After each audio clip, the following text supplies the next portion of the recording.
everybody, welcome back to my channel. I am Sydney. In today's video we are going to be talking about some Poshmark algorithm hacks to help you make sales fast. I did a video like this sometime around this time last year, so I just wanted to give you guys a few updates regarding the algorithm and some changes that Poshmark has made over the course of the year that are going to impact your sales. Before we get started, thank you to everyone who has bought an inventory box from me for January. Those will begin to ship next week.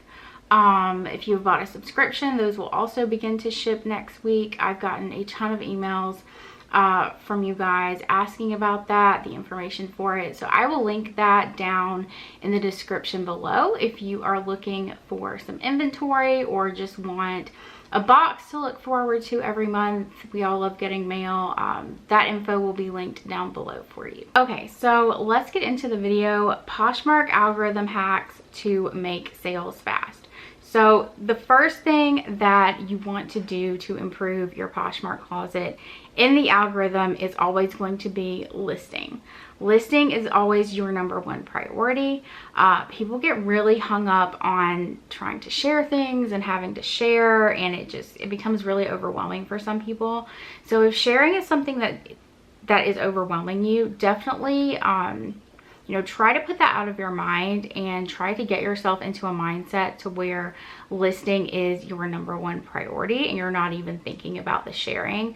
Just because I found a lot of people avoid selling on Poshmark altogether because they don't want to do the sharing. But the truth is, if you are listing consistently and listing good inventory, listing things that are in demand, if you're doing everything else right, you don't have to share as much. You still have to share sometimes.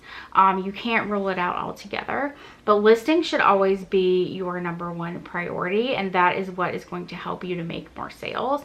Just because adding new inventory on Poshmark is always going to help your closet in the algorithm, and it's always going to increase your chances of making a sale. The more active you are on Poshmark, the more active you are listing, the more likely you will be to start making those daily consistent sales. The next thing that you want to do to improve your closet in the algorithm is to expand to new market. Poshmark recently introduced the electronics market, the electronics category, and they're even offering affiliate campaigns. They're giving you Posh credits to list in this category. They really want people expanding into the new markets that they have added. Over the year, they've added electronics, they've added pets, they've added so many different things, toys, games, things like that they didn't normally otherwise have.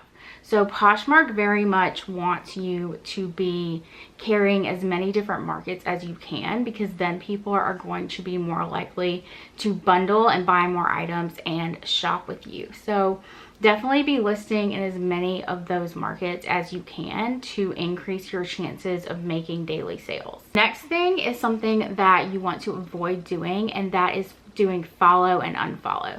So what that is some people like to go through and they will mass follow people.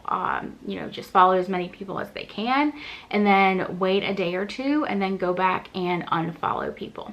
So you don't really want to do that. I did make this mistake when I was first starting out. I was mass following people, and this is what I was spending the bulk of my time doing, which is a little, looking back on it, is not a good thing. And I truly believe that it messed up my algorithm, because I truly believe that my sales actually decreased because of the amount of people that I was following. Poshmark actually has software in place that can detect bots or suspicious activity or things like that.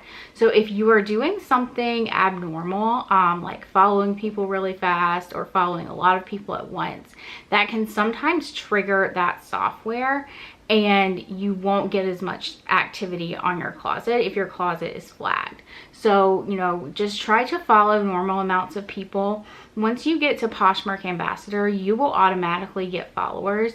So you don't have to worry as much about following people. So you want to get to that Poshmark ambassador status, and that is going to give you followers on autopilot. The next thing that I found is kind of weird, but I found that it helps, and that is to share one item multiple times.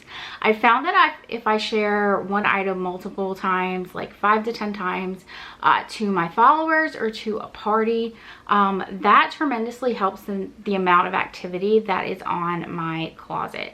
So pick a couple items and share it 5 to 10 times to the party, or share it 5 to 10 times to your followers, and see if you get an increase in activity. If you do, definitely leave me a comment down below and let me know. I don't know if this is just a thing that I've noticed or if this is true for everybody, but I did want to share it in hopes that it will help you kind of drive some more traffic to your closet. Again, I will warn you, Poshmark does have that software in place for detecting suspicious activity. So you don't want to do this, you know, a lot of times in a row, or you don't want to share something 100 times in a row. You can share it just a few times and then see if that item will start to get some more attention.